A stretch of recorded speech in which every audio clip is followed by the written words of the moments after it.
गाड़ी वाला आया घर से कचरा निकाल, गाड़ी वाला आया। तो हम कह सकते हैं रोडीज फेक नहीं है, बाकी इसके बाद जो तुम्हें मानना है वो तुम्हारे। बिल्कुल भी टास्क में हारोगे क्यों, या आप क्यों अपने आप को ऐसा नेगेटिव दिखाओगे जो आप हो नहीं असलियत में। ओके, तो ये बहुत मतलब कि पहले ऐसा दिखाओगे जो आप हो नहीं असलियत में। ओके, तो ये बहुत मतलब कि पहले ऐसा लगता था कि इसको स्क्रिप्ट दे दी होगी यार ये बोलने के लिए कि ऐसे इससे लड़, या फिर ये टास्क हार जाना तुम। एंड मतलब कि कई बार ऐसा होता था जिसके बहुत बड़े डोले बोले हैं एंड वो स्क्रिप्ट वगैरह। मैं नहीं चाहूँगा कि मैं ना वो करूँ, तो ऑफकोर्स सी बात है ये कोई भी नहीं चाहता कि वो बुरा दिखे या ख़राब दिखे टेलीविजन पे। तो ये शो स्क्रिप्टेड बिल्कुल भी नहीं। ओके, मैं तेरे बाप को मत सिखा, चल। कभी आके देखना, करके देखना। जो टीवी पे देख के बोलते हैं ना ये टास्क करेंगे बहुत इजी होगा, ऐसे होता है। वहां हर दिन टास्क होता है। जब हर दिन टास्क होता है ना तो बॉडी में उतनी ताकत ही नहीं बचती है। तो क्रिटिसाइज करने से पहले ना समझो। और बहुत सिंपल सी बात है, अंगूर खट्टे हैं। कोई बड़ा आदमी बिल्कुल सही करता साला ओवर एक्टिंग की औलाद। अब तेरे को बराबर होता नहीं क्या बोलने को। चले एक काम कर, 200 रुपए दे और 50 रुपए काट ओवर एक्टिंग के वजह। छोटे कपड़े नहीं, छोटी तेरी सोच है। तू उनमें से है बेटा तो तू इस दुनिया पे बोझ है। हिपोक्रेसी की भी सीमा होती है। और पब्लिक के हालचाल। तो आज हम लोग बात करने जा रहे हैं हिंदुस्तान के सबसे बड़े महाचूतिया शो रोडीज़ के बारे में, जिसमें देश भर से चुने हुए चुनिंदा प्रीमियम क्वालिटी के मादरचोद और चूतियों की जमात लगाई जाती है। ये इकलौता ऐसा शो है जो बिना किसी टैलेंट के आपको करोड़पति या माला माल कर सकता है। तो आइए बिना किसी बकचोदी के शुरू करते हैं।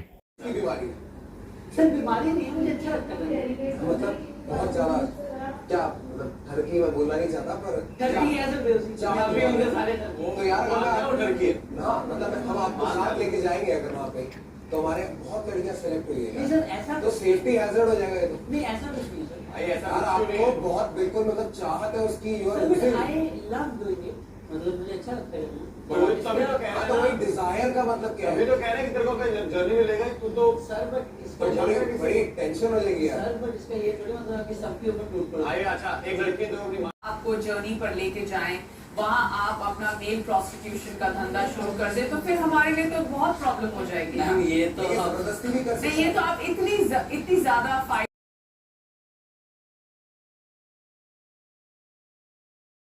मतलब ये शो कितना ज़्यादा नार्सिसिस्ट हो सकता है और कोई कितना ज़्यादा करप्ट हो सकता है ना, आज इस रोडीज़ ने ना 100% साबित कर दिया। मतलब एक बंदा अगर कन्फेस कर रहा है, if a boy is confessing that he like sex, तो नेहा धूपिया उस पर कमेंट करती है कि अगर आपको सेक्स पसंद है तो मतलब आप टूट पड़ोगे और पूरे रोडीज़ को आप रंडी खाना बना दोगे या फिर अपना प्रोस्टिट्यूशन स्कैंडल कर दोगे। पहली बात तो ये कि उस बंदे ने पूरे इंटरव्यू के दौरान कभी ये नहीं बोला कि मुझे मल्टीपल सेक्सुअल पार्टनर्स चाहिए।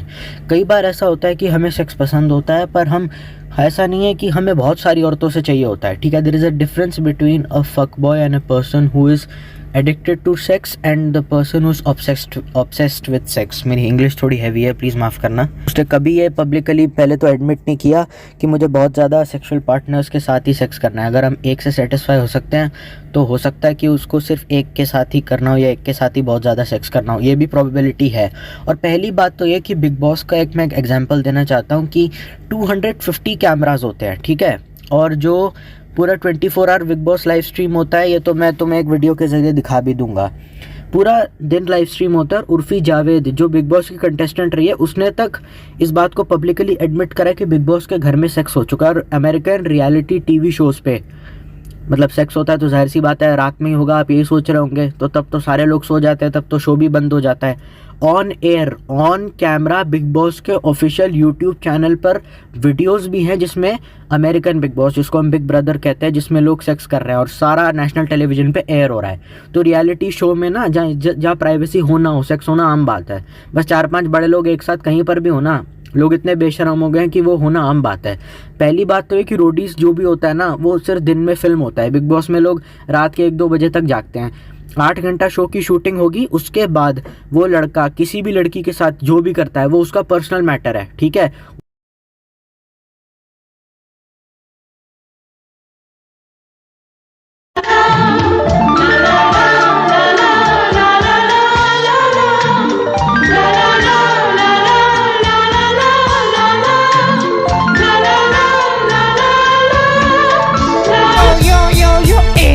रूपाली, ए रूपाली पकड़ मेरी डाली, ए रूपाली बनो तुझे रानी, ए रूपाली, ए रूपाली, ए रूपाली, यो बनता रैपर। बिग बॉस के इन्हीं हरकतों ये कोई रंडी खा रहा है, ये कोई रंडी खा रहा है। तो आप तो सेक्स की बात करो ही मत, समझ में आई। और अगर वो ये बोल भी रहे कि he like sex, so why are you so fucking mad at him यार। रोडीज में तुम एक बंदे को टास्क दे सकते हो, आयुष्मान खुराना को, कि तू अपना स्पर्म डोनेट करके आ, और उसने विक्की डोनर फिल्म भी करी थी अगर तुम्हें अच्छे से याद है। लेकिन इसी रोडीज को दिक्कत इस बात से है कि अगर कोई बंदा जब शो ऑफ एयर हो जाता है, जब उसकी अपनी प्राइवेट लाइफ जीता है, तो अपनी प्राइवेट लाइफ में क्या कर रहा है हमें उससे दिक्कत है। और जस्ट बिकॉज उसको सेक्स पसंद है तो प्रोस्टिट्यूशन स्कैंडल करेगा शो के अंदर। उसे सेक्स पसंद है, उसने ये थोड़ी ना बोला कि मुझे पेड सेक्स पसंद है, दिमाग ख़राब है उसका। और वैसे दिक्कत क्या है, अगर उसको पेड सेक्स पसंद भी है तो अगर एक प्रोस्टिट्यूट की ह्यूमन राइट्स हो सकते हैं तो एक मेल एस्कॉर्ट के क्यों नहीं हो सकते, आप मुझे बताएंगे ज़रा।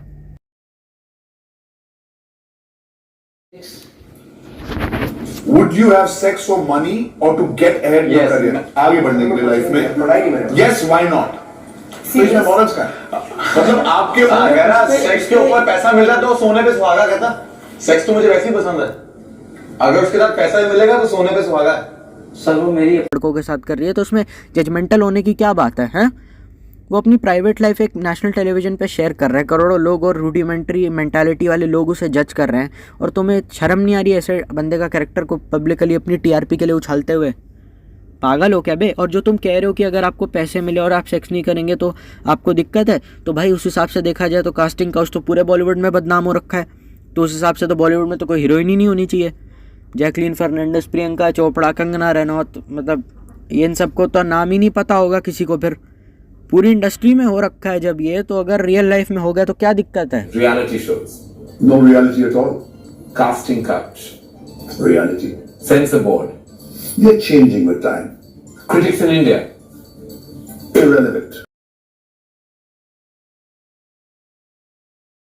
हिसाब से देखा जाए भाई तो फिर राधिका आप्टे का कोई कैरेक्टर ही नहीं होना चाहिए, बिल्कुल कैरेक्टरलेस लड़की होनी चाहिए। क्योंकि राधिका आप्टे ने एक इंग्लिश फिल्म में न्यूड सीन करा था और उसने अपने इंटरव्यू के दौरान ये बताया था कि न्यूडिटी को हम एज एन आर्ट सिनेमा में कैसे प्रेजेंट कर सकते हैं। ज़रूरी नहीं उसका मतलब सिर्फ सेक्स हो, और जिसके लिए है, जिसको लगता है कि उसका मतलब सिर्फ और सिर्फ सेक्स है तो गधा एक नंबर का। Nudity can also depict culture and art. और उसने शादी से पहले भी अपने बॉयफ्रेंड के साथ सेक्स किया हुआ है, वर्जिन नहीं है, जिसके साथ वो लिव इन रिलेशनशिप में रहती थी, जो अब उसका पति है। तो उस हिसाब से तो राधिका आप्टे कैरेक्टरलेस औरत है ना, because the girl you should Mary should be pure. क्योंकि मतलब लड़के के कैरेक्टर को इतनी बुरी तरीके से जज किया जा रहा है क्योंकि वो शादीशुदा नहीं है। और जज कौन कर रहा है? वो जजेस जिनकी जो खुद अपनी लाइफ में गर्लफ्रेंड्स हैं, बॉयफ्रेंड्स हैं, बीवी हैं उनकी, मतलब जब दिल करे पेल दो, मतलब हैव सेक्स कर लो, कौन मना कर रहा है तुम्हें? और दूसरी तरफ एक सिंगल लौंडा है जो डेस्परेट है, तो उसको जज किया जा रहा है।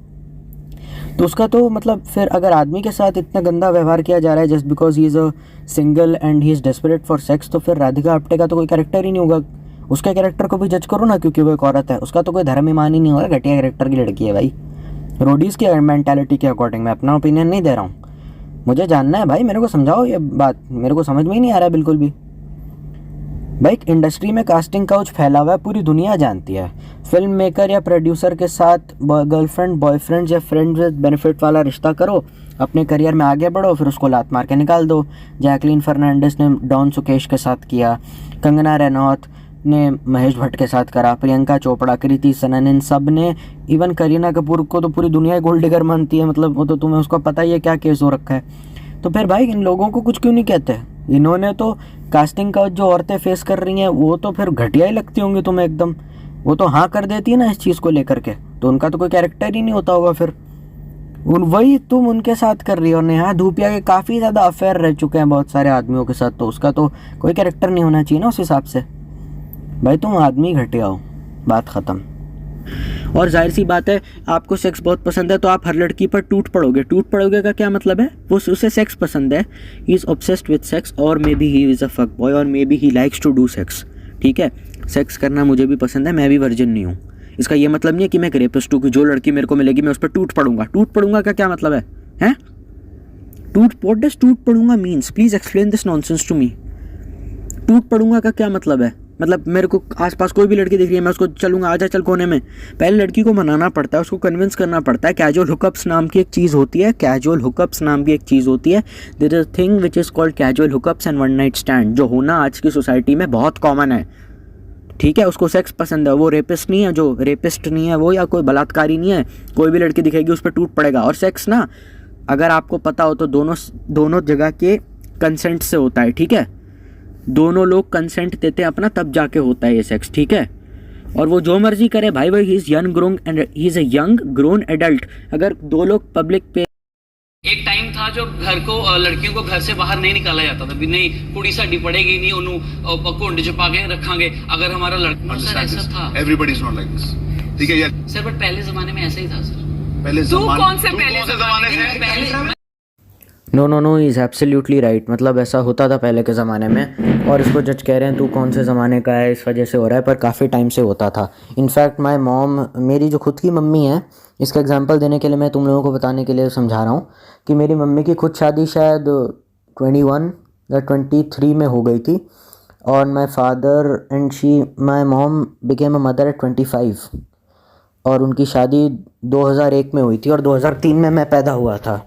तो मतलब आज से 21 साल पहले तुम खुद ही सोच के देख लो, अगर औरतें अपनी अर्ली 20s या फिर अर्ली 20s में ही लोग अपनी शादी कर लेते थे, तो फिर, और 4-5 साल का एज गैप भी होता है आदमी औरत के बीच में ट्रेडिशनली इंडिया में, तो तुम सोच ही सकते हो उनमें से बहुत कम ऐसी होंगी जो निकल कर उस टाइम पे जॉब करना चाहते होंगे। मेरी मम्मी के ज़माने की या मेरी मम्मी की एज की कितनी औरतें हैं जो घर पे बैठती हैं, काम नहीं करती, क्योंकि ये तो अब जाके आया है। मतलब 2010 में भी, या 2010 से पहले, मैं यहाँ बात कर रहा हूँ 2001 की, जब द्वारका जंगल होता था पूरा, जहाँ पे मेरे चाचू रहते हैं।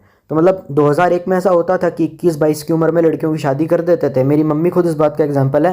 And when I was born my father was 28 and my mom was 25।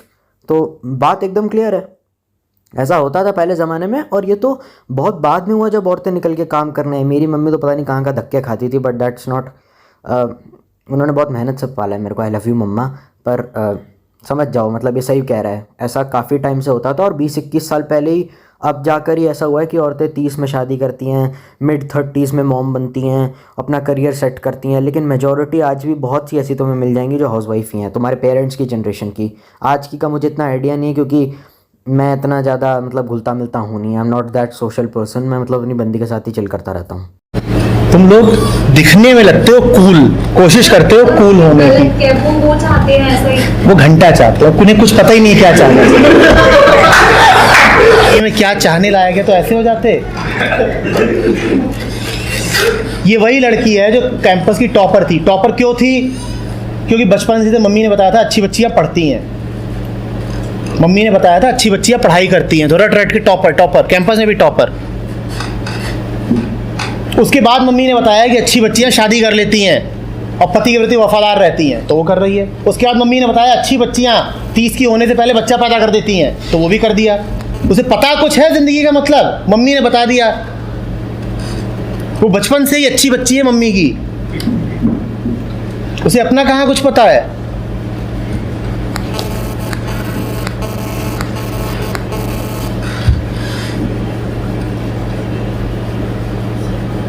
उसकी आगे की पूरी क्या कहानी है वो भी मुझे पता है, क्योंकि उसकी मम्मी को पता है। वो ठीक वैसी जिंदगी जीने वाली है जैसी उसकी मम्मी ने जी थी, बिल्कुल रिपीट। अभी से पता है कि आगे क्या होगा इसका। ऐसे teaching because they give lectures and love to, क्या लिखा है चप्पल, दे लव टू स्पीक। नहीं ये दे लव गर्ल्स, चपड़ लव दैट चपड़। बोलती बहुत है लड़कियां। They can speak sir for days. अभी तक मेरे खुद की फैमिली में बोला है मेरी चाची टीचर है। Teaching is safe respectful job and girls love to do that. आप बहुत छोटा समझते हैं। नो सर, नो औरतें पुलिस में सही नहीं लगती सर, बिल्कुल सही लगती है वहाँ पे तो सर, बट लड़कियां ज्यादा ऑप्ट नहीं करती है ना, पुलिस टीचिंग ज्यादा ऑप्ट करती है लड़कियां। मतलब क्या आपके हिसाब से करना क्या चाहिए, करती क्या नहीं, आपके हिसाब से क्या करना चाहिए लड़की को? बेस्ट करियर ऑप्शन क्या है? सर करियर ऑप्शन मैंने टीचिंग इसलिए लिखा है कि लड़कियां बोलती बहुत है, तो उनके लिए टीचिंग अच्छी। तो प्राइम मिनिस्टर क्यों ना बने? चलो जल्दी से, मेरे को सबसे ज्यादा बोलना उनको पड़ता है। चावला का मेल पॉलिटिशियन क्यों ना बने? बिकॉज पॉलिटिशियन का काम होता है बोलना, ओरेटर्स होते हैं वो। लेकिन हमारी 125 करोड़ की आबादी वाला देश है, सोच अगर जनता के हाथ में कानून आ गया तो तुझे आइडिया नहीं है कि उसका रोज कितना दुरुपयोग होगा। लेकिन ढंग का लॉ ही नहीं है। कानून तो है लेकिन मजबूत नहीं है। कितने रेपिस्टों को फांसी की सजा हुई है तुझे याद है? बढ़िया खाना पीना चल रहा है उनका जेल के अंदर। लगभग 30% पॉलिटिशियंस के तो खुद के ऊपर रेप चार्जेस हैं। साला टीवी पे आके कोई नेता बोल देता है कि लड़कों से तो गलती हो जाती है। जहाँ तक बात रही ये जो कह रहा है कि औरतों को टीचर बनना चाहिए, तो पहली बात तो उसने खुद ही बोला है कि मेरे दिमाग में टीचर आया, इसीलिए मैंने बोला कि औरतों को टीचर बनना चाहिए और औरतें ज़्यादा बोलती हैं। अब मैं इसके ऊपर कुछ कहना नहीं चाहता क्योंकि मैं तो कुछ बोलूँगा नहीं इसके ऊपर। पर हाँ, ऐसा है कि लड़कियाँ टीचिंग ज़्यादा ऑप्ट करती हैं। IPS बन सकती है लड़कियाँ, प्राइम मिनिस्टर भी बन सकती हैं, बट बहुत लिमिटेड है।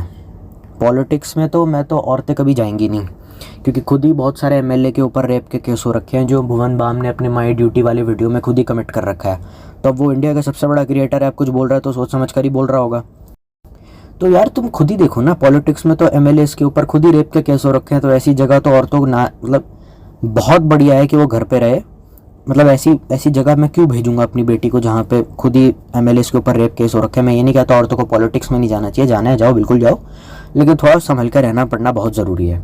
और जहाँ तक बात रही, औरतें खुद टीचिंग ऑप्ट करती हैं और ज़्यादातर लड़कियाँ टीचर बनती हैं, क्योंकि लड़कियाँ वैसे भी, मतलब मैंने देखा है कि they explain things really well and girls are psychologically good at expressing their emotions. मतलब नहीं, कोई सेंस नहीं है इस बात की, मुझे पता है, लेकिन अगर तुम गूगल भी करोगे ना, what are the 10 best job for women in India, तो टीचिंग उसमें अपने आप आ ही जाएगा। तो लड़कियां टीचिंग ऑप्ट करती हैं और उसमें कोई गलत बात नहीं है। वो प्राइम मिनिस्टर क्यों नहीं बन सकती, वो प्रेसिडेंट क्यों नहीं बन सकती? तुम इंडिया का इतिहास उठाकर देख लो, कितनी औरतें आज तक पॉलिटिक्स में गई हैं जो प्राइम मिनिस्टर बनी हैं। ले देकर आज़ादी के बाद से लेकर अब तक हमारे पास सिर्फ क्या इंदिरा गांधी है जो प्राइम मिनिस्टर बनी है, प्रेसिडेंट नहीं प्राइम मिनिस्टर बनी है। कल्पना चावला का नाम लेके हम चौड़े होते रहते हैं, ठीक है, उससे पहले भी तो कितने थे, और कितनी औरतें हैं जो स्पेस प्रोग्राम में जाती हैं। भाई मैं ये नहीं कह रहा कि ऐसा होता है, मैं ये नहीं कह रहा कि स्त्रियां औरतों से कमज़ोर हैं, मतलब औरतें कमज़ोर है और आदमी ज़्यादा है, मैं ऐसा बिल्कुल नहीं कह रहा हूँ। पर समझ में आ रही है बात तुम्हें? ऐसा होता है कि मतलब लड़कियां IPS, पुलिस वगैरह, डिफेंस में चली जाती हैं, पॉलिटिशियन तो कम ही बनती हैं। बट तुम समझ जाओ यार मैं क्या कहना चाहता हूँ। मतलब ऐसा होता है बहुत बार इंडिया में भी, और कई बार ऐसा हो चुका है कि औरतें जो हैं वो ज़्यादातर इन फील्ड्स में नहीं जाती। मतलब 75% of the urban women's are housewife in this country. तो ये तो फैक्ट है, इसमें डिबेट वाली बात ही नहीं है कोई। तो मैं गूगल पे ही लिखा है, तो अब मैं क्या बोलूँ उसमें? अब तुम वुमेन एम्पावरमेंट घुसेड़ के मुझे मिसोजिनिस्टिक है इसको बोल रहे हो, तो क्या गलत है इसमें? ये तो फैक्ट है, मैंने तो सर्च करके देख लिया ना, गूगल पे लिखा आ रहा है कि 75% औरतें जिनके पास डिग्री है वो घर पे बैठी हुई हैं। तो जाहिर सी बात है प्राइम मिनिस्टर, प्रेसिडेंट, जितनी भी पोस्ट्स हैं इन पे औरतें कम होंगी पर कम होंगी, तो बात खत्म। Fucking stupid! 10 years old, you're a kid. Yes, you're a kid. 10 years old, you don't know the difference between right and wrong. Sir, I know the difference. You don't know the difference between right and wrong when you're 10 years old.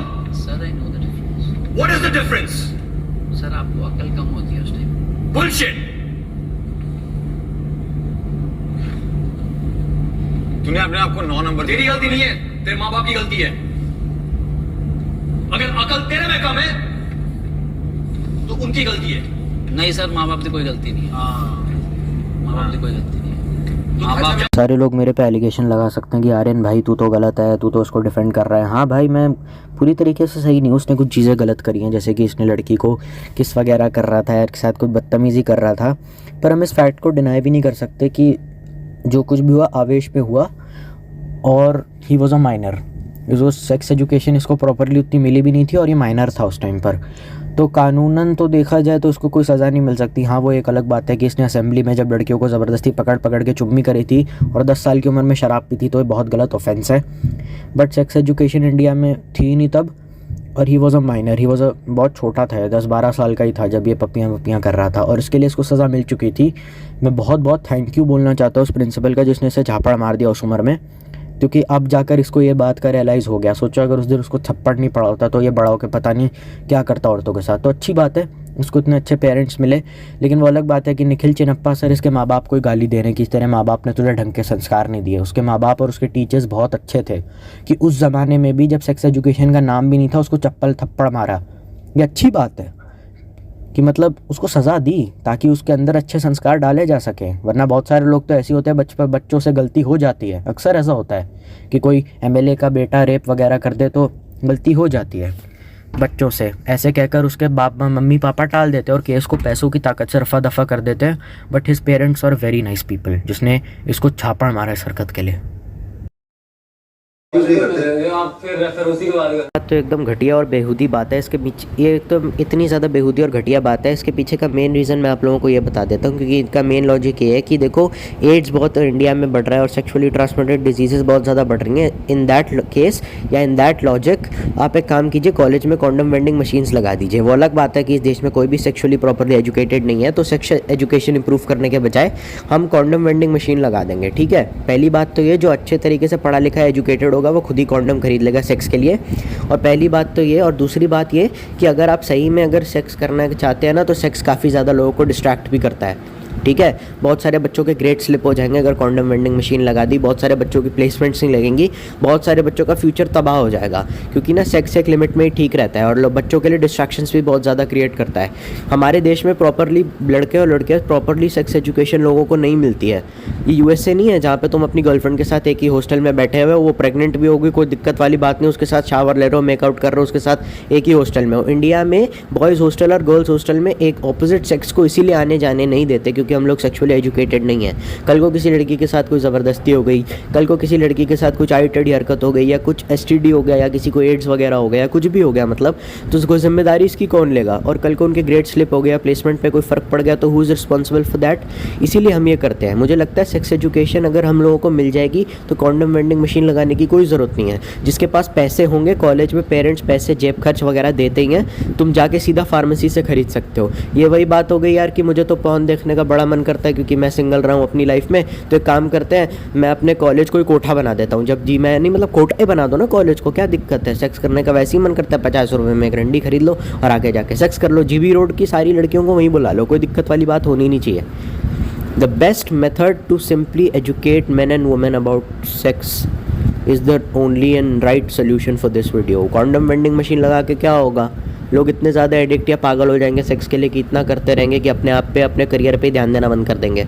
अब ऐसी घटिया ज़िंदगी चाहिए तो तुम देखो, इसका कोई सॉल्यूशन नहीं है। वहाँ बच्चे पढ़ने जा रहे हैं, अपना फ्यूचर बनाने जा रहे हैं। सेक्स कभी कभार हो जाता है, और सेक्स भी उसी को ही करना चाहिए कॉलेज में जो अपने करियर को मेन प्रायोरिटी रखता है, लड़की वगैरह या फिर लाइफ में। और आजकल लड़कियां भी ऐसी हो गई हैं कि पहले करियर बन जाए, बाद में इन चीज़ों की जगह होगी। एसटीडी अगर ट्रांसमिट हमारे देश में इतना ज़्यादा हो रहा है तो उसके लिए फार्मास्यूटिकल्स की गलती है, क्योंकि हमारे देश में इतनी ज़्यादा पिल्स आ गई हैं।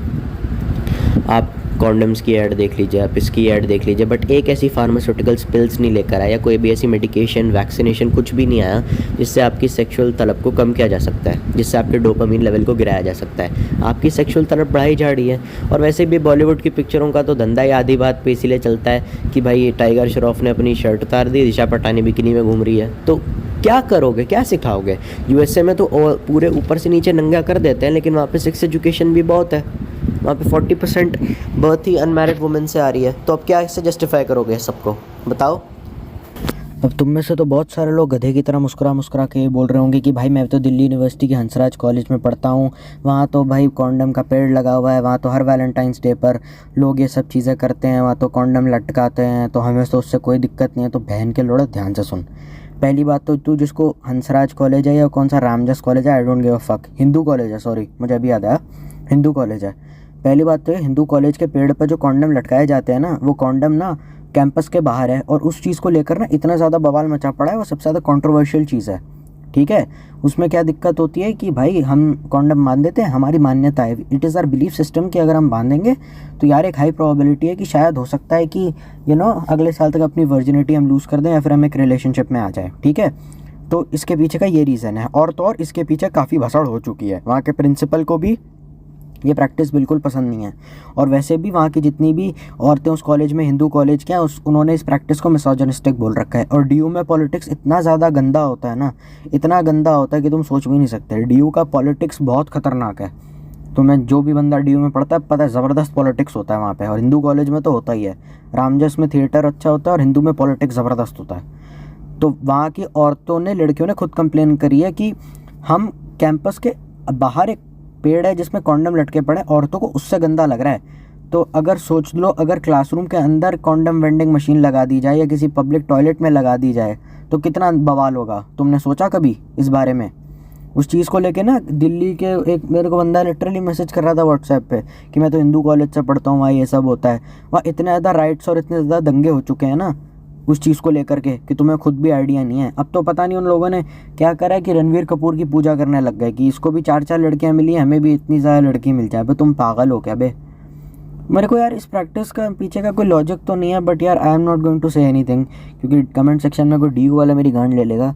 पर मैं यही कह रहा हूँ कि उस चीज़ को लेके भी काफ़ी ज़्यादा भसड़ हो चुकी है।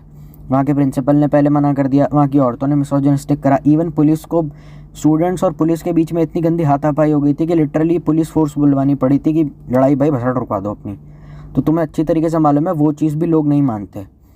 और भाई मैं तो कुछ कह ही नहीं रहा अब इस चीज़ के ऊपर। और ये बिल्कुल सही कह रहा है कि कॉन्डम का मिसयूज़ होगा, क्योंकि लड़की के सामने अगर कोई बंदा लिटरली मेकआउट भी करने लग जाता है ना को, तो जाहिर सी बात है लड़का लड़की अपने आप से ऑकवर्ड हो जाती हैं।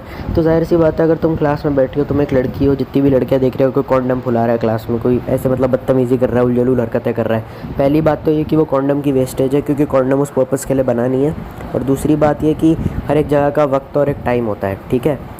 जो ये कह रहा है ना कि Vatsyayan India is called a land of sex और कामसूत्र के बारे में, तो उस गधे को ये मालूम नहीं है कि साफ साफ चाणक्य की नीति में भी ये बात लिखी हुई है कि विद्यार्थी को हमेशा वासना से दूर रहना चाहिए, और ये चाणक्य की नीति में लिखी हुई है। So stop giving me this bullshit reference of Vatsyayan, ठीक है। वात्सायन ने अगर कामसूत्र लिखे है ना तो बहुत सोच समझ कर लिखी है। और जो दूसरी बात ये रही कि मैं भी नहीं चाहता कि मैं एक ऐसी क्लास में पढ़ूँ जहाँ पे हम कॉन्डम फुला के लड़कियों के ऊपर मार रहे हैं, फेंक रहे हैं, उनको ऑकवर्ड फील करवा रहे हैं, बाथरूम में कॉन्डम है, कोई फ़ायदा नहीं है। वहाँ पे ढंग के बाथरूम में से पेशाब की इतनी गंदी बदबू आती है, वहाँ पे रखोगे? हाइजीनिक प्लेस में कॉन्डम को रखना चाहिए ना। ये तो फिर सड़क पे बहुत सारे फटे हुए मिल जाते हैं पार्कों के आसपास, वो लगा लिया करो, इतनी दिक्कत है तो।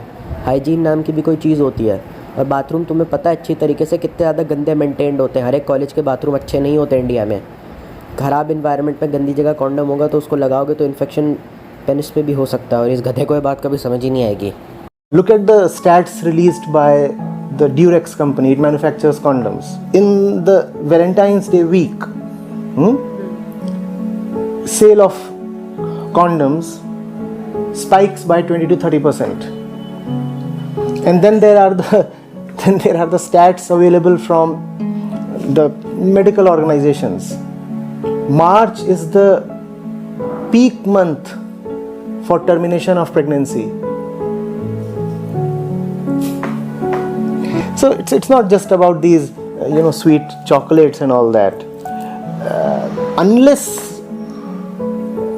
love has something enriching, something deeper, something spiritual about it, it is bound to be all about the body. Even if it appears emotional, that emotion would ultimately lead only to the body. यहाँ पे जो आप AK-47 अपने हाथ पे tattoo करा के जो इतनी शान से घूम रहे हैं ना, it's a reflection of the person you are. It's a reflection of the person.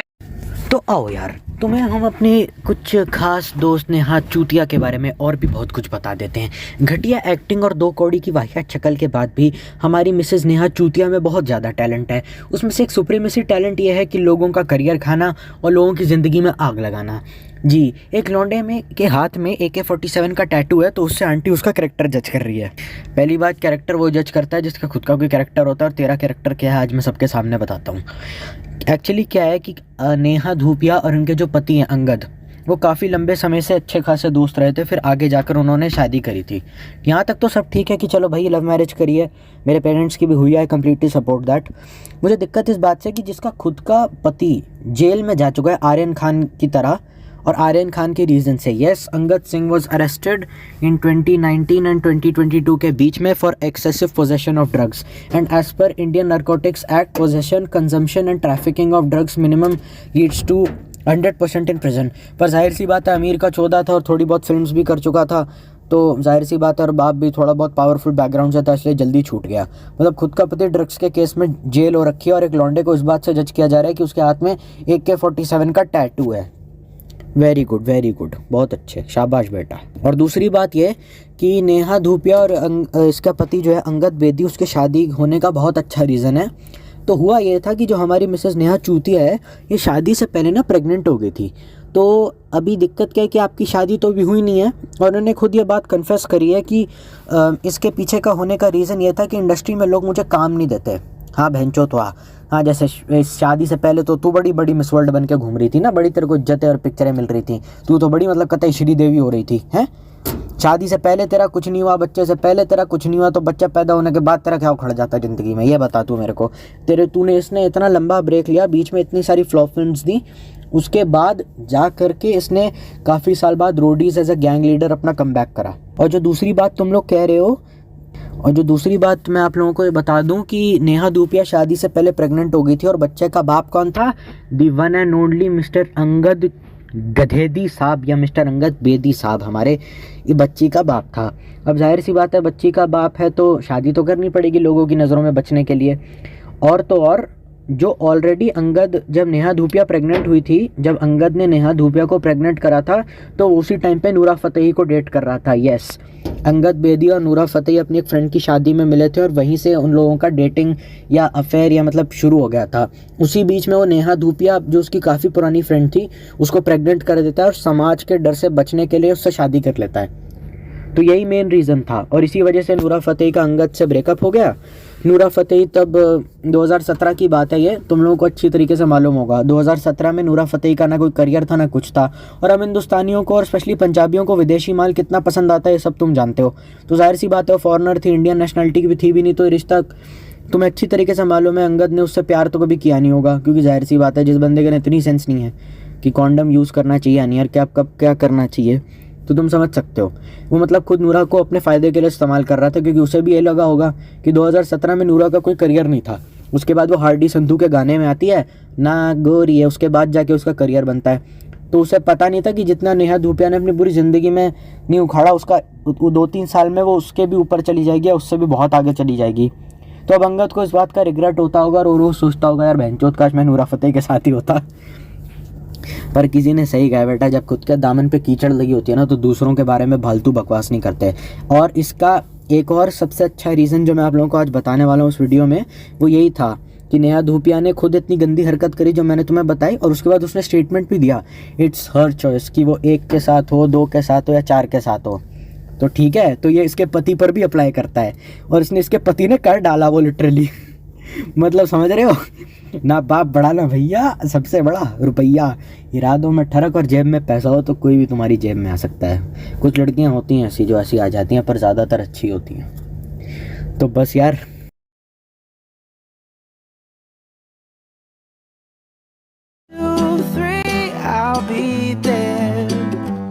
You can count on me like 1, 2, 3, I'll be there. Can count on. जब मुझे पता चला था शी चीटिंग ऑन मी, और साथ में 5 और बॉयफ्रेंड्स थे उसके, 5 और को एक साथ खड़ा किया लाइन में, और लड़की को लेके आया, पर मैंने फिर उसको चाटा लगा दिया। सुन मेरी बात, it's her choice. Nobody gives you the fucking right to slap a girl. It's her choice. It's her choice. It's her choice. It's her choice. It's her choice. देखा ब्रेकअप होता है उस पर क्या बीतती है, तेरे को आइडिया भी है? किस मुंह से बोल रही है तू? हैं? मेरी एक दोस्त है, मेरी एक फ्रेंड है, मैं झूठ नहीं बोल रहा, उसका अभी अभी ब्रेकअप हुआ है। एंटी डिप्रेसेंट पिल्स पर है, एंजाइटी अटैक और पैनिक अटैक आते रहते हैं उसे। उसका इतना बुरा ब्रेकअप हुआ, उसको इतना गंदा हाल हो गया है। अल्कोहलिज्म और ड्रग्स लेता, अल्कोहलिज्म और ड्रग्स में पड़ा रहता है। 4 बार पुलिस की रेड पड़ चुकी है घर में, ठीक है। और अल्कोहलिज्म की वजह से उसका वेट इतना ज्यादा गेन हो गया, उसका गला खराब हो गया, इतना अच्छा सिंगर बनने का पोटेंशियल था उसमें, उसकी हालत खराब हो गई है।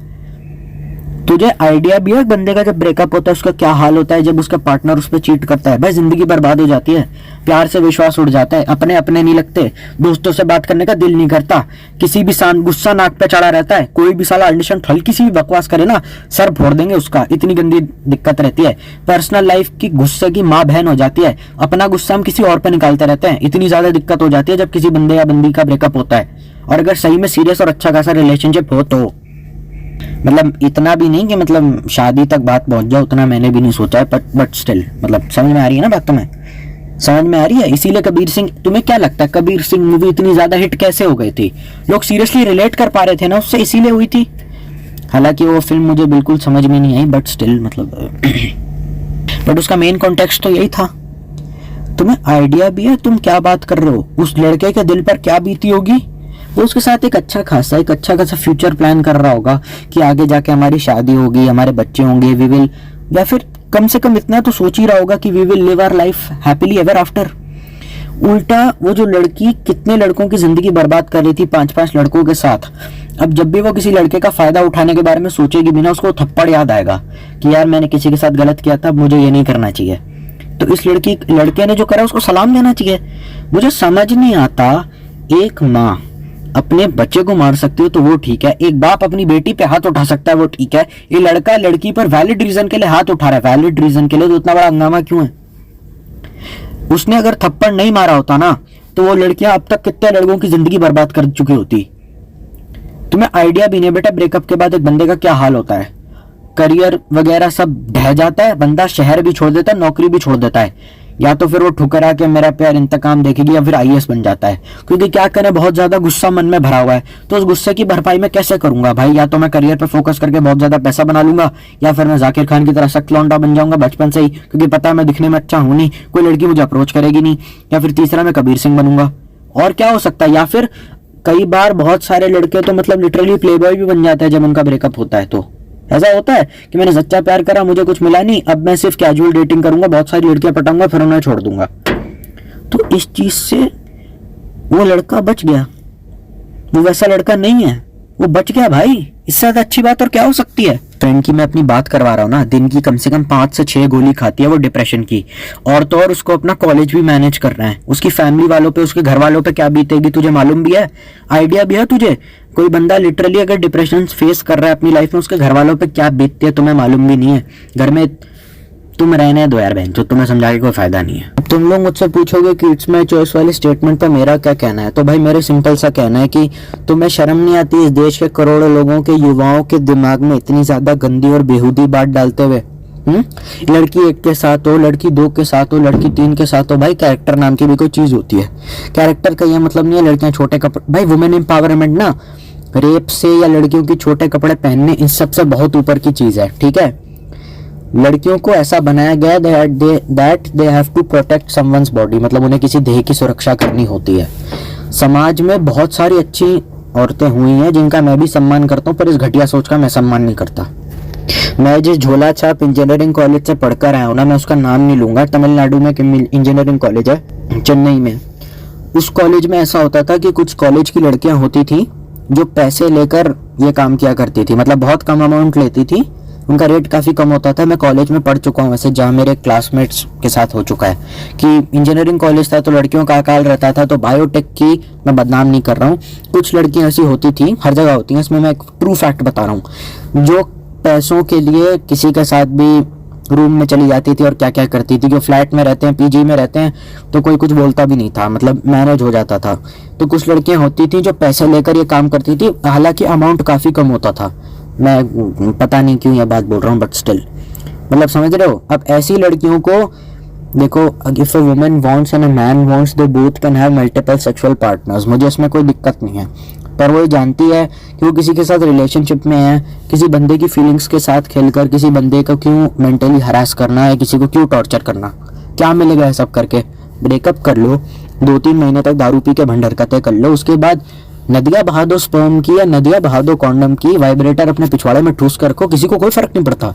मतलब ब्रेकअप के बाद करना जो करना, और ब्रेकअप का भी एक वैलिड रीजन होना चाहिए।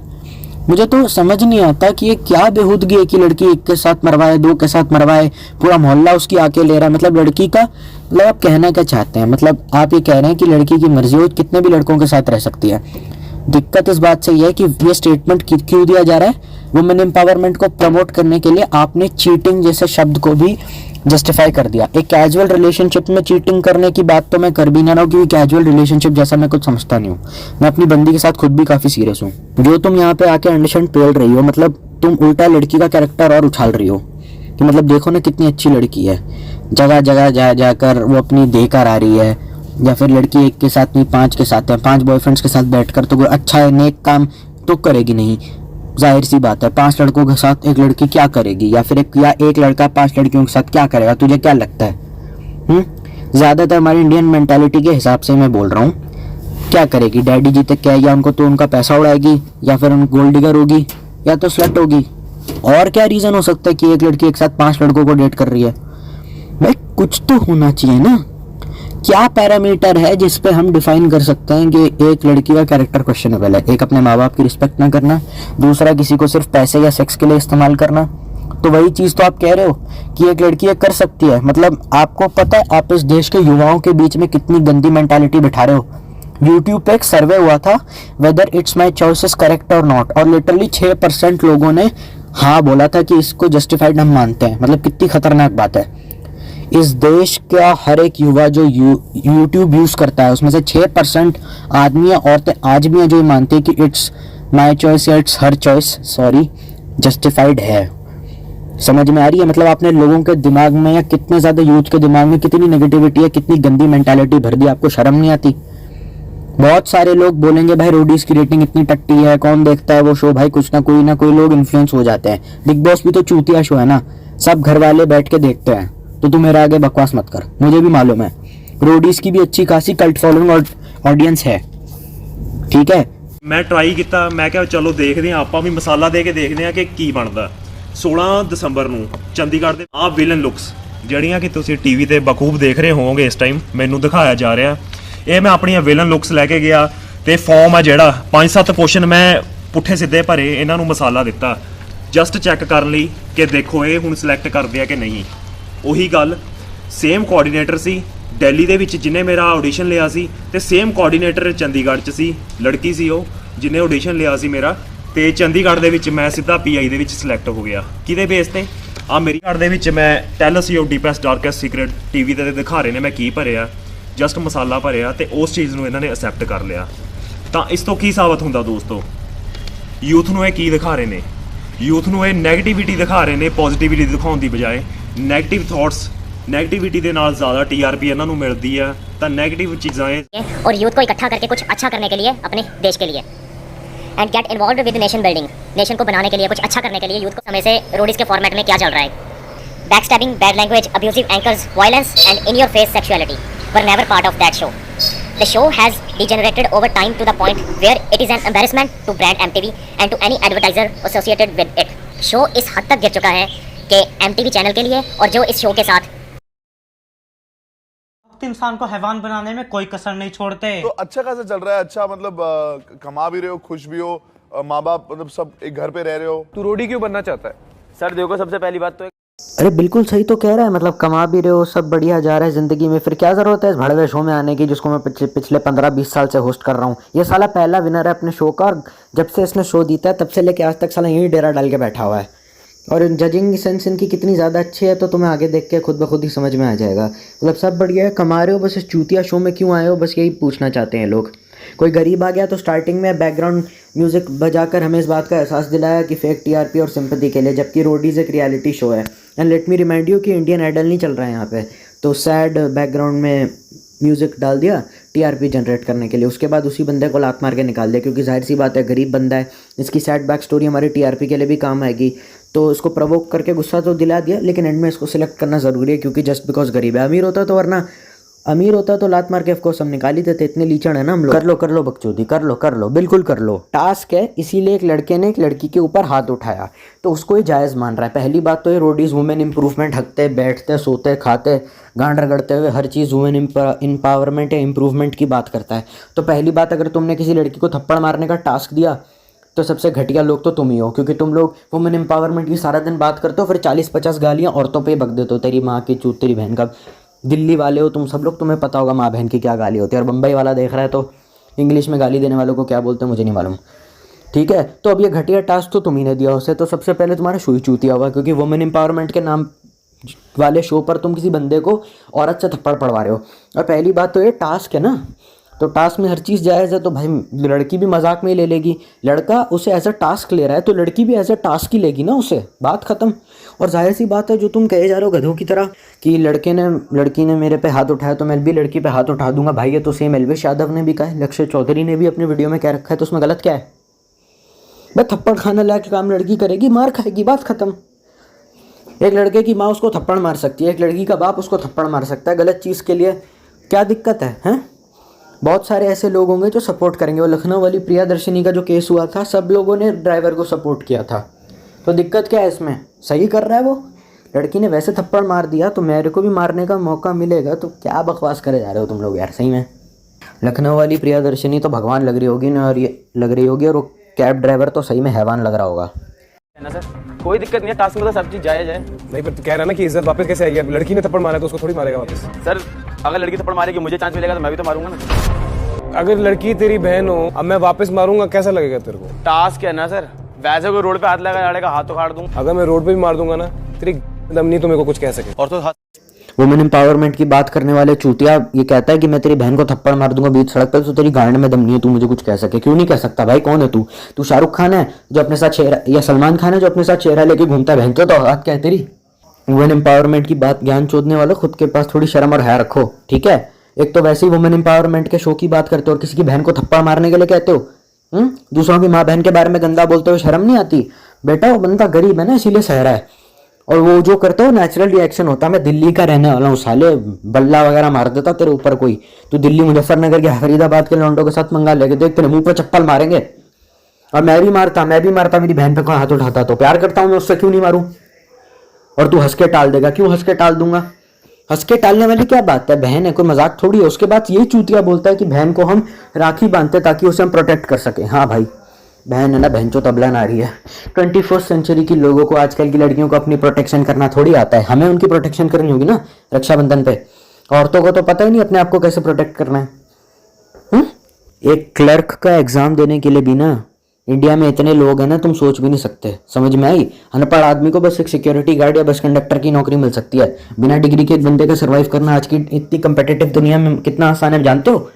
अबे IIT वाले लौंडे बेरोजगार रह जाते हैं भैंचो, तो फिर भी 12वीं पास है उसका। सोचो क्या हाल होता होगा आज के टाइम पे। 12वीं पास को कहीं कोई नौकरी नहीं देगा, कोई MNC नहीं रखेगी, जाएगा कहाँ? ऐसी छोटी मोटी आलू झाटू नौकरियां करनी होंगी। शादी भी अब मनपसंद की लड़की से नहीं कर सकते, क्योंकि जाहिर सी बात है प्रोफाइल में अगर तुमने लिख दिया कि मैं इंजीनियर हूँ तो वैसे को तुम्हें लड़की नहीं मिलने वाली। तो बकवास बंद करो अपनी, समझ में आई बेवकूफ साले। बहुत ज़्यादा आसान होता है बेटा एक बंद कमरे में एयर कंडीशन रूम में ऑडिशन के नाम पे किसी बंदे को मेंटली हरास करके प्रोवोक करना कि तू हमें मारे या तू हमसे ज़्यादा गुस्सा करे। और तुम सबने मिलकर, उसने बोला कि अगर आपने रियलिटी में मेरे साथ ऐसा करा मैं आपसे बढ़ जाऊंगा या उसको सर फोड़ दूंगा। तुमने उस बंदे को धक्के मार के उस कमरे से बाहर निकाल दिया। शर्म नहीं आती है काम करते हुए? उसने सच ही तो बोला, इस बात के लिए इतना ज़्यादा चूतिया होने की क्या बात है? शर्म नहीं आती? सुसाइड को इतना बड़ा डिबेट बना दिया, पागल हो क्या? और उसका फॉर्म भी नहीं भरा, फॉर्म भी नहीं पढ़ा उसका ढंग से, जिसको तुम फॉर्म कहते हो। फॉर्म ढंग से भरा करो, फॉर्म ढंग से भरा करो, फॉर्म ढंग से भरा करो। अबे फॉर्म के सवाल के बेसिस पे उससे जज करो, बात समझ में आती है? एक नेचुरल रिएक्शन के बेसिस पे क्या होगा? हीट ऑफ द मोमेंट में उसने मार दिया होगा, क्या दिक्कत है इसमें?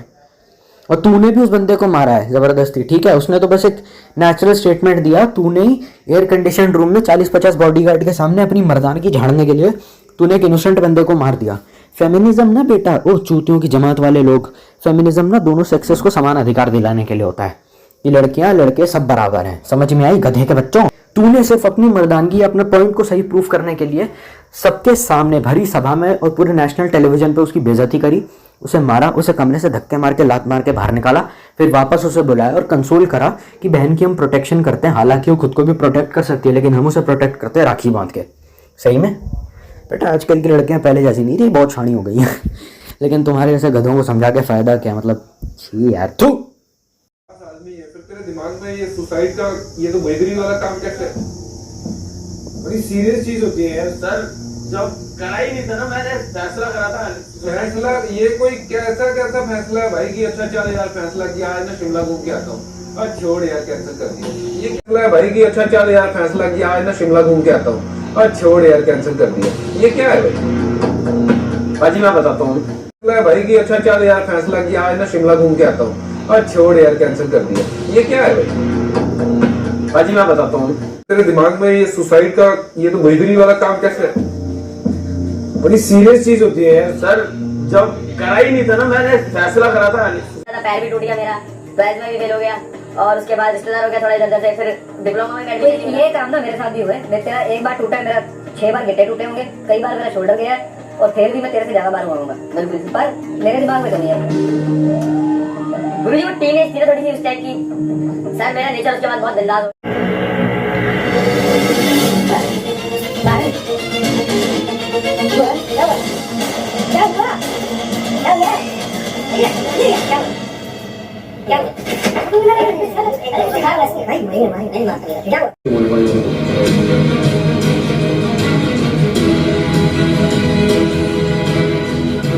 मैंने कर लिए, बहुत खुश हूँ। भगवान मुझे ना ऐसे 10 मिनट पहले जिस गैंग लीडर ने उसे बाहर निकाला, उसी गैंग लीडर ने अपने गैंग में लिया। Well done, well done, well done.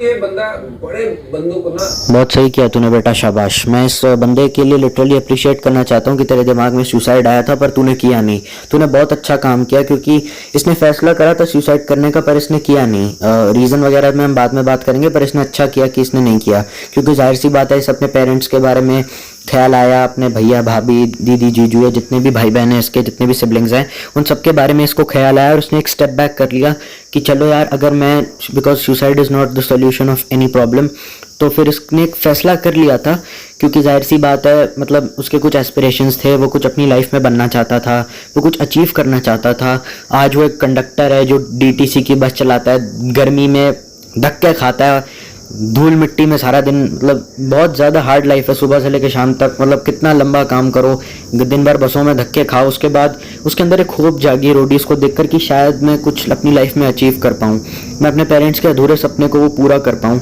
और इसने ये खुद भले ही 12वीं फेल है, लेकिन इस बंदे का हार्डवर्क अप्रिशिएट करना चाहिए कि इसने अपने दोनों भाइयों को B.Tech करवा दी।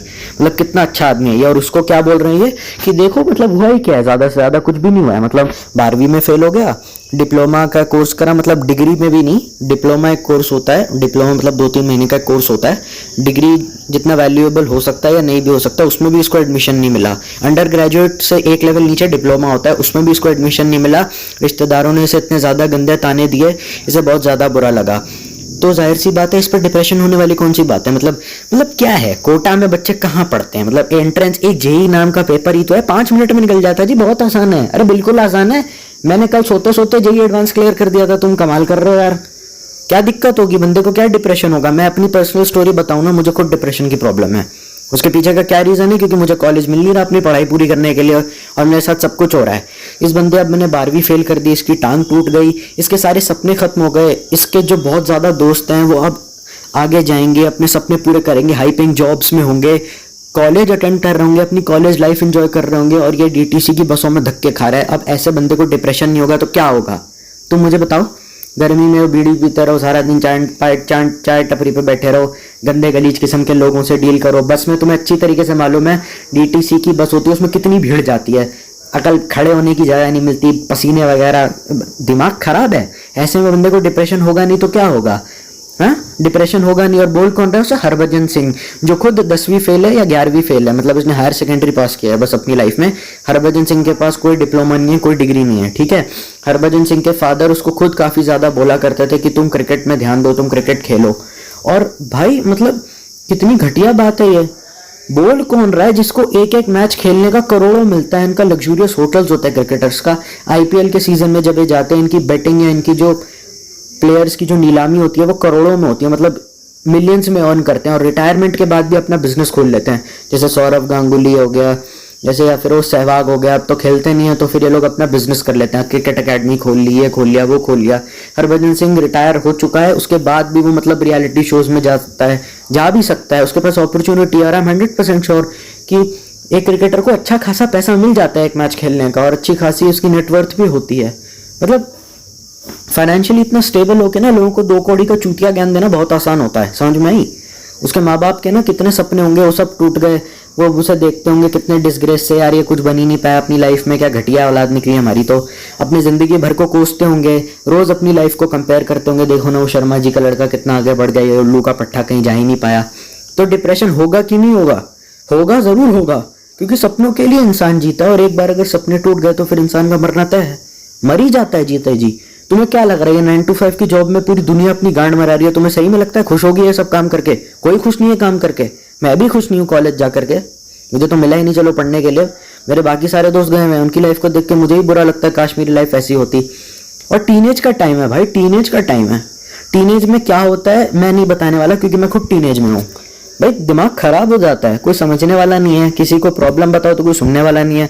दोस्त एक हद तक ही सपोर्ट कर सकते हैं, पर कब तक करेंगे। ऐसे में बंदा मरेगा नहीं तो क्या करेगा, और जी के करेगा क्या। जीते जी वो मर ही रहा है भाई, वो मर चुका है। वो जीते जी वो जिंदा रहने की बस एक्टिंग कर रहा है लोगों के सामने। वह जिंदा भी सिर्फ अपने माँ बाप के लिए, वरना वो कब का मर चुका होता। और उसे एक ऐसा बंदा बोल रहा है कि मैं तेरे से ज्यादा बार फेल हो चुका हूँ, मेरे गोटे भी काफी बार टूटे हुए हैं, जो एक मैच का करोड़ों रुपया कमाता है, जिसकी बेटिंग इतनी होती है, जिसके पास इतना पैसा है। मतलब क्रिकेटर के पास करोड़ों इनकम के सोर्स होते हैं, और बुढ़ापे में अगर रिटायरमेंट मिल जाती है तो कोई ना कोई एड भी आ जाती है। महेंद्र सिंह धोनी इस बात का जीता जागता एग्जाम्पल है, मुझे बताने की जरूरत नहीं है। मतलब कैसे बाइक की कलेक्शन होगी, अच्छी खासी ज्वेलरी, स्टॉक्स वगैरह, म्यूचुअल फंड्स में ये लोग इन्वेस्ट कर सकते हैं। देखो भाई करोड़ों है, जॉब नहीं है तो करोड़ों रुपए इन्वेस्ट कर दो, ठीक है, एफडी बनवा लो, कुछ भी कर लो। पैसा इन्वेस्ट करके मतलब करते हैं ना अमीर लोग, तो फिर उसके बाद भले काम रहे ना रहे, जिंदगी भर या ज्वेलरी वगैरह खरीद लो, कहीं पर भी ये लोग अमीर लोग अपना पैसा इन्वेस्ट कर देते हैं। उसके बाद सबसे अच्छी चीज क्या होती है भाई, पैसा आता रहेगा जिंदगी भर। पैसा ही तो मेन चीज है ना जो गरीब और अमीर के बीच में फर्क लाता है। बस बात खत्म। आप लोग ये कहते होंगे कि गरीबों के बच्चे तो देखो ना जी आईएएस टॉप कर जाते हैं, अमीरों के साथ ये दिक्कत है। भाई गरीबों के पास पढ़ने के अलावा कोई ऑप्शन भी तो नहीं होता, ये भी तो देखो ना। हमारे पास होते हैं पर घर वालों की चप्पल खानी पड़ती है, उसके बाद अपना पैशन फॉलो करना पड़ता है। तो मैं बस ये समझाना चाह रहा था। मम्मी पापा भाई है भाभी है, अब तो जी मैंने भी शादी कर ली है, 4 महीने हो गए, अब तो बीवी भी है। Congratulations।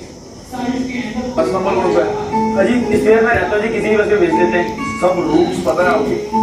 हाँ लगभग जितना मैं भेजा सबको मालूम है। तो आपकी तनख्वाह और घर पे कौन है? मम्मी पापा भाई है भाभी है, अब तो जी मैंने भी शादी कर दी है, 4 महीने हो गए, अब तो बीवी भी है। Congratulations। Thank you sir. तो अच्छा खासा चल रहा है, अच्छा मतलब कमा भी रहे हो, खुश भी हो, माँ बाप मतलब सब एक घर में रह रहे हो? हाँ 2 छोटे भाई है, पापा ने कहा इनको पढ़ा नहीं पाएंगे, मैंने कहा कोई बात नहीं, अरे लौंडा जिंदाबाद है, दोनों को पढ़ा दूंगा। तू इतना बिंदास आदमी है, फिर तेरे दिमाग में ये दिमाग पे ना इतना ज़्यादा प्रेशर पड़ता है ना सुसाइड के टाइम पे कि बंदा संभाल नहीं पाता, दिमाग खराब हो जाता है। बात करने जाए तो समझ में भी नहीं आता, किसी से मदद भी नहीं मांग सकते तो कोई कुछ हेल्प करेगा भी नहीं तुम्हारी। बहुत सारे बच्चे तो कभी कभार मन करता है घर छोड़ के भाग जाओ या घर वालों को पीट डालूं। मैं अपनी बात नहीं कर रहा हूँ, जिस बंदे को डिप्रेशन होता है ना उसे ही पता होता है। 5 मिनट के अंदर तुम्हारी लाइफ, तुम्हारे करियर, तुम्हारे होप सब शैटर्ड हो गए। तुम्हारे पास जीने की कोई वजह नहीं है, तुम्हारी ज़िंदगी में कुछ खुशी नहीं है किसी भी तरीके की। अब समझ रहे हो, 10,000 रुपये महीना। तुम्हें अच्छी तरीके से मालूम है कि द्वारका में ना एक पीजी 1 रूम का एक पीजी द्वारका जैसे एरिया में 14,000 रुपया रेंट है उसका। 14,000 रुपये एक सिंगल बंदे के लिए, और 2 लोग शेयर करें तो 7,000, अगर खर्चा इक्वली डिवाइड हो जाए तो। एक पीजी का रेंट, और उस बंदे की सैलरी 10,000 रुपये महीना है। इस सैलरी में इसने लोगों को बीटेक करवाई है, और मेरे कॉलेज की 4 साल की बीटेक फीस 40 लाख रुपए है। ठीक है, तो ये बकवास मेरे आगे करना मत आज के बाद कि सुसाइड करने का मन क्यों नहीं करा। उसने नहीं किया, भाड़ में जा बहनचोद। बम्बई में 1 BHK मकान का रेंट जो होता है ना, BHK रेंट पे अगर तुम लोगे 1 BHK 40,000 रुपये महीना है। चेक कर लेना। आजकल के इतने महंगाई के ज़माने में जितना मतलब 1 BHK या 1 से 2 BHK के फ्लैट के रेंट से ज़्यादा कम कमाई है उसकी। समझ में आई? उसका रोज़मर्रा का खर्चा कैसे चलता होगा, वो घुट घुट के मरता होगा, कैसी फैमिली होगी उसकी। कितना कमा लेंगे ज़्यादा से ज़्यादा? 15-20 हज़ार आज के टाइम पे। 15-20 हज़ार रुपये महीना 5 या 10-12 लोगों के लिए, 5 से 6 लोगों के लिए काफ़ी है। हमें भी तो 10,000 रुपये मिलता है महीने का। हाँ मिलता है, लेकिन वो अलग बात है, तुम्हारे पेरेंट्स ने अच्छा खासा पैसा कमाया, दे हैव बिन रिटायर्ड। जो बंदे एजुकेशन लोन लेकर फॉरेन यूनिवर्सिटीज़ में प्रेशर हैंडल कर रहे हैं, जो IIT में अपनी गांड रगड़ रहे हैं, या जो जी तोड़ मेहनत कर रहे हैं, अगर रिजल्ट नहीं मिलेगा तो हार्ट ब्रेक होगा। इतना प्रेशर पड़ता है ना, इतना ज़्यादा प्रेशर पड़ता है, संभाले नहीं संभलेगा। तुम चाकू के पास नहीं आओगे, चाकू तुम्हारे पास आ जाएगा। वक्त टाइम वेस्ट तो ऐसे होगा ना, पता भी नहीं चलेगा बहनचोद, समझ में ही नहीं आएगा क्या हो रहा है। और तुम्हें शर्म नहीं आती ऐसे बंदे को गाली देते हुए? ठीक है भाई, तो फिर इतना ही कुछ था मेरे पास बोलने के लिए। अब ज़्यादा कुछ है नहीं, मटेरियल मेरे पास अब ज़्यादा बचा है नहीं इस टॉपिक पे बोलने के लिए। लाइक शेयर सब्सक्राइब अपने हिसाब से तुम लोग कर लेना। एम करता हूँ कम से कम 10 से 12 लाइक्स के लिए। इस वीडियो का मैं एक और सेकंड पार्ट लेकर आऊँगा, अगर मुझे इस चीज़ों के ऊपर या किसी भी चीज़ के ऊपर और इन्फो मिलेगी। तो तब तक stay healthy, stay happy and stay safe. Bye.